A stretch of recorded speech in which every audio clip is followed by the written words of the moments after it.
Hello friends, hi. అందరు ఎలా ఉన్నారు ఫ్రెండ్స్? అందరు బాగున్నారా? ముందుగా అందరికీ ఉగాది శుభాకాంక్షలు. హ్యాపీ ఉగాది. అందరు బాగుండాలి. ఈ ఉగాది నుంచి అందరు హ్యాపీగా ఉండాలని కోరుకుంటున్నాను మనస్ఫూర్తిగా. చూడండి ఫ్రెండ్స్, ఇవాళ నేను ఇంట్లో అంటే మా ఇంట్లో మాత్రం నేను ఏ విధంగా పచ్చడి ఎలా చేసుకుంటాను అనేది మీకు నేను ఇందులో పెట్టాను. నేను ఇలా అయితే చేసుకుంటాను ఫ్రెండ్స్. యాక్చువల్గా కుండ తీసుకొద్దాం అనుకున్నాను. మా హస్బెండ్ లేరనమాట, బయటికి వెళ్ళారు. ఇవాళ కూడా వర్క్ ఉంది అని, అందుగురించి అని ఇంట్లోనే స్టీల్ దాంట్లో చేయాలని చెప్పారనమాట. అందుగురించి అని ముందుగా ఫస్ట్ కొంచెం బెల్లం తీసుకున్నాను.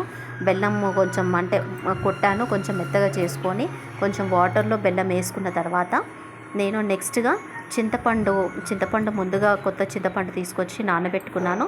చింతపండు పులుసు కూడా పోసుకున్నాను ఫ్రెండ్స్. తర్వాత మామిడికాయ కూడా కట్ చేస్తే చాలామంది వేసుకుంటారు.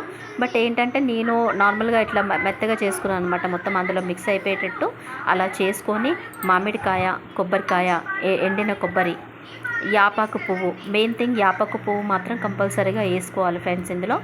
అండ్ యాపాకు పువ్వు ప్లస్ కొబ్బరికాయ, మామిడికాయ కొంచెం మిలిగిపోయింది అనేసి నేను కట్ చేసుకొని కూడా అందులో వేసుకున్నాను అనమాట. ఈ విధంగా నేను అంటే ఎలా అయితే పచ్చడి చేస్తున్నానో ఆ విధంగా చూపిస్తున్నాను.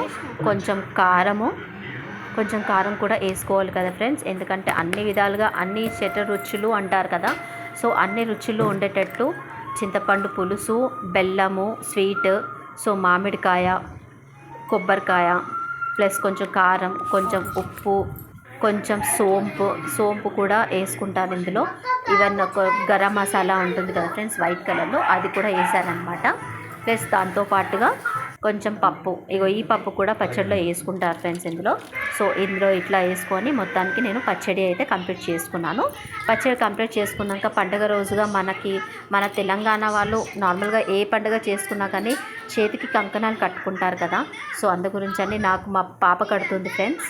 సో మా పాప నాకు కట్టాక నేను మా పాప కట్టాను, ప్లస్ మా కొడుకు కూడా నేను కట్టానమాట.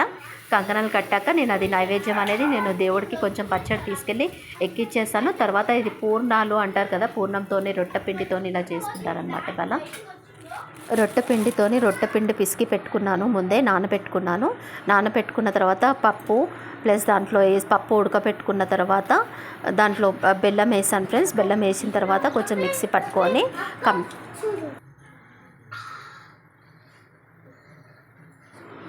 మా ఇంట్లో ఇలా పూర్ణాలుగా నార్మల్గా రొట్టెపిండి తీసుకొని దాంట్లో పప్పు నానబెట్టుకున్న తర్వాత పప్పు ఫస్ట్ నేను కుక్కర్లో ఉడికించుకున్నాను ఫ్రెండ్స్.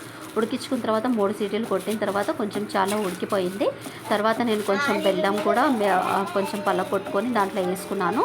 అదే దాంట్లో వేసుకొని కొంచెం మెల్ట్ చేసేసుకొని మొత్తం పప్పు బెల్లము మొత్తం పిసుక్కొని మంచిగా పెట్టుకొని ఇట్లా రొట్టెపిండి ఆల్రెడీ పిసుక్కొని తర్వాత పెట్టుకున్నాను అనమాట. తర్వాత దాంట్లో కొంచెం స్ప్రెడ్ చేసి ఆ పిండి అనేది ఏదైతే పూర్ణం ఉందో అది నేను దాంట్లో పెట్టుకొని మంచిగా రొట్టెలాగా పిసుకున్నాను. ఇంతకుముందు నేను ఎన్నిసార్లు చేశాను ఫ్రెండ్స్, బట్ నాకు ఎప్పుడు కూడా సరిగా కుదరలేదు. ఫస్ట్ టైం అంటే ఈ పండుగ రోజు నార్మల్గా ట్రై చేద్దాము అన్నట్టు నేనే ఇంకెట్లైనా చేయాలి ఈసారి అన్నట్టు చేశాను. సో ఇలా అయితే వచ్చింది ఫ్రెండ్స్ మొత్తానికి. అండ్ ఇవాళ ఏంటంటే స్పెషల్ పప్పు అనమాట. పప్పులో మామిడికాయ పప్పు వేసుకుంటాం అనమాట ఉగాది రోజు. అందు గురించి అని పప్పులో మామిడికాయ వేసి చేసుకున్నాను ఫ్రెండ్స్ నేను కూడా. మీరు కూడా చూడండి ఫ్రెండ్స్, నాది పులిహోర కూడా ఎక్కించాను నైవేద్యంగా.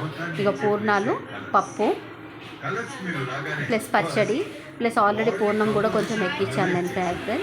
యాపాకు ప్లస్ మామిడికాయ కూడా కొంచెం కట్ చేసి పెట్టుకున్నాను అనమాట. అన్నీ కలిసి నేను దేవుడికి ఇలా నేను చేసుకున్నాను ఫ్రెండ్స్. ఒకసారి మీరు కూడా ఎలా చేసుకున్నారో నాకు కామెంట్ బాక్స్లో తెలియజేయండి. ఒకవేళ మీకు నచ్చితే కనుక లైక్ చేయండి, షేర్ చేయండి ఫ్రెండ్స్.